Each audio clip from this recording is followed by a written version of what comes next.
কিছু বাস্তবতা নিজের অভিজ্ঞতা থেকে আসলে প্রকাশ করি। তো আসলে আমরা যখন বাহিরে যাই তখন দেখি যে বাহিরে যারা কাজ করে আরকি,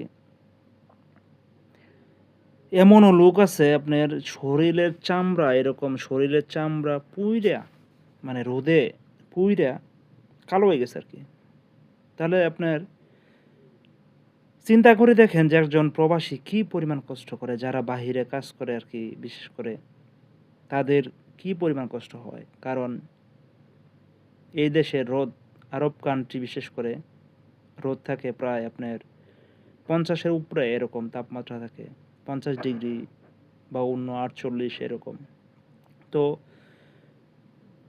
একটা প্রবাসী কি পরিমাণ কষ্ট করে শুধুমাত্র পরিবারের জন্য একটু চিন্তা করে দেখেন, যারা বাহিরে বিশেষ করে কাজ করে।